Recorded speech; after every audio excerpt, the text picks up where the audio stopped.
Hello.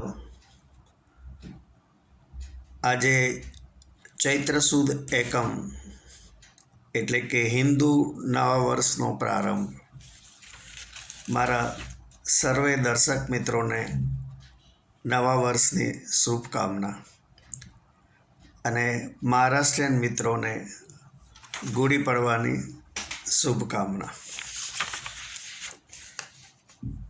આજે જે વિષય પર વાત કરીએ છીએ એનું શીર્ષક છે પારકે ભાણે લાડવો મોટો, એટલે કે grass is greener on the other side of the bank. જેને દાંતની તકલીફ હોય તે એમ માને છે કે જે લોકોને દાંત સારા છે તે બધા સુખી છે. મારી તકલીફ જ ઘણી મોટી છે, બીજા બધાને કેટલું સારું છે, આવું આપણને હંમેશા લાગે છે. જેની પાસે પગમાં પહેરવા વ્યવસ્થિત જૂતા નથી તેને બીજાની ઈર્ષ્યા આવે અને સ્વાભાવિક છે, પરંતુ તે વ્યક્તિ જ્યારે કોઈને પગ કપાવવાથી કૃત્રિમ પગથી ચાલતા જુએ ત્યારે તેને ખ્યાલ આવે કે ઈશ્વરે તેના પર કેટલી અસીમ કૃપા કરી છે. આપણી તકલીફો અથવા આપણા દુઃખોની સરખામણીમાં બીજાની તકલીફો અને બીજાના દુઃખો ઘણા હળવા છે એવું ઘણાને લાગતું હોય છે, પરંતુ આ એક ભ્રમણા છે. આપણને દાતાએ જે આપ્યું છે એ ખૂબ જ યોગ્ય છે અને એનો પૂરો ભરોસો હોવો જરૂરી છે. આવા અસંતોષથી જીવવા કરતાં હંમેશા પરમાત્માએ જે આપ્યું છે તેનો ખુશીથી સ્વીકાર કરી જે મળ્યું છે તે માટે કૃતજ્ઞતા દર્શાવી તેમનો સદાય આભાર માનતા રહેવું જરૂરી અને યોગ્ય છે. લગ્ન જીવન,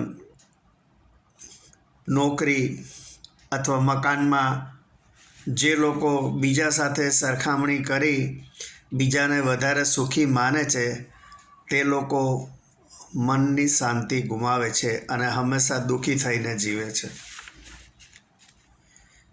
સુખ, દુઃખ અને સંઘર્ષના જે બેલેન્સ આપણા નસીબ સાથે વણાયેલા છે તે આપણે દુનિયાના કોઈ પણ ખૂણામાં જઈએ તો પણ ટાળી શકવાના નથી. આપણે જાણીએ છીએ કે લાખો લોકો લાખો રૂપિયા ખર્ચીને ખૂબ મુશ્કેલીઓ વેઠીને જીવના જોખમે ગેરકાયદેસર રીતે અમેરિકામાં ઘૂસી તો ગયા, પરંતુ ખૂબ જ ખરાબ રીતે અમેરિકા છોડવું પડ્યું. તે માટે તેમના જીવનમાં રહેલી અસંતોષની આગ જ જવાબદાર હતી.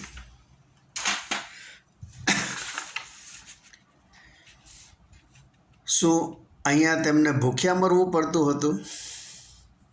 ઉલટાના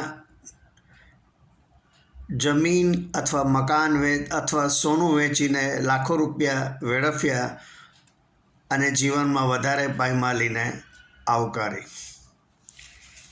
આપણા નસીબમાં જે લખ્યું હશે તે કોઈ નહીં લઈ જઈ શકે અને જે નસીબમાં નહીં હોય તે લાખ પ્રયત્ન કરવા છતાં આપણા હાથમાં નહીં આવે. આ વાત સનાતન સત્ય છે. એક કંપનીના મેનેજિંગ ડાયરેક્ટરના જીવનમાં પાયમાલી આવી ત્યારે એટલી હદ સુધી આવી કે તેમનું કૌટુંબિક જીવન તો છિન્ન ભિન્ન થઈ ગયું અને આર્થિક રીતે સંપૂર્ણ કંગાળ થઈ જતા રેલવે પ્લેટફોર્મ પર સૂવાનો વખત આવ્યો. તેમણે જાતે જ મને કહેલ કે તેમણે ક્યાં અને ક્યારે બેગ, બોરો અને સ્ટીલ એટલે કે ભીખ માગી, ઉધારી કરી અને ચોરી પણ કરી. આ બધું સમયને જ આધીન છે. તેમની પત્નીએ તેમને ઘરમાંથી જાકોરો આપતા તેઓ મંદિરના પ્રાંગણમાં સૂઈ જતા અને ભંડારામાં જમી લેતા. તેમનો અંત પણ ખૂબ કરુણ રીતે જ આવ્યો. અમારા પોરબંદરમાં એક શેઠ હંમેશા મંદિરે સવારની આરતીમાં હાજર રહેતા. ક્યારેક તેમને થોડું મોડું થાય તો પૂજારી આરતી મોડી કરતા, પરંતુ સમયની સાથે ધંધામાં મંદી આવતા તે શેઠ આર્થિક રીતે પાયમાલ થવા માંડ્યા અને એક સમય એવો આવ્યો કે એ જ પૂજારી શેઠ સાથે રૂડલી વર્તન કરતો અને શેઠ મંદિરમાં ચાલતા સદાવ્રતમાં જમતા. અલબત્ત શેઠે તો નમ્રતાથી ઈશ્વરનો પાળ માની બંને પરિસ્થિતિનો સ્વીકાર કરી એ જ ભાવભક્તિથી આરતીમાં ભાગ લેતા. જે જમાનામાં હજુ રજવાડા હતા ત્યારે રાજ્યના દિવાનના પત્ની એક ગાડીમાં બહાર જતા, પરંતુ રજવાડા જતા ગામમાં મ્યુનિસિપાલિટીની બસો ફરતી થઈ. દિવાનના પત્ની બસમાં બેસે ત્યારે એ જ ગાડીનો ડ્રાઈવર બસ ચલાવતો હતો. તે કહે, બેન, ત્યારે હું તમને ગાડીમાં લઈ જતો હતો અને હવે આ બસ ચલાવું છું. સમયની બલિહારી છે. રાવણ ખૂબ જ વિદ્વાન હતો એમ બધા કહે છે, પણ આટલો બધો વિદ્વાન રાવણ કેવી રીતે થઈ શકે એ પણ બહુ અજબની વાત છે. આ છતાં પણ નસીબના જોરે સફળતા પ્રાપ્ત કરેલા લોકો એમ જ સમજે છે કે નસીબ જેવું કશું હોતું નથી. આપણામાં આવડત હોય તો સફળતા તો આપણા ચરણોમાં બેસે. મને ઘણી વખત કંપનીના કારીગરો કહેતા કે આપણા શેઠ કેટલા સુખી છે. હું કહેતો કે તમે લોકો રોટલો અને કાંદા પ્રેમથી ખાઈને ઘસઘસાટ ઊંઘી શકો છો, જ્યારે તેમને કંઈ પણ ખાતા પહેલાં તેમાં રહેલ સુગર, સોલ્ટ, કોલેસ્ટ્રોલ વગેરેનો વિચાર કરવો પડે છે. સેંકડો પ્રોબ્લેમ્સ એના મન પર સવાર છે. ઊંઘ આવતી નથી, ભૂખ લાગતી નથી. તમને જેટલું દેખાય છે તેટલા તે સુખી નથી.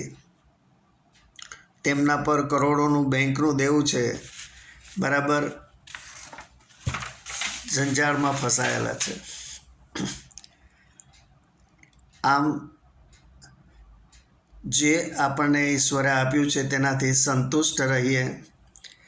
આપણે જેને યોગ્ય છે એ જ બધું ઈશ્વરે આપ્યું છે, એટલે હંમેશા ઈશ્વરનો પાળ માનતા જીવન જીવીએ. આપને જો મારો આ વિડીયો ગમ્યો હોય તો પ્લીઝ લાઈક કરજો, આપના ગ્રુપમાં શેર કરજો અને મારી ચેનલને સબસ્ક્રાઈબ કરજો. આભાર. આવજો.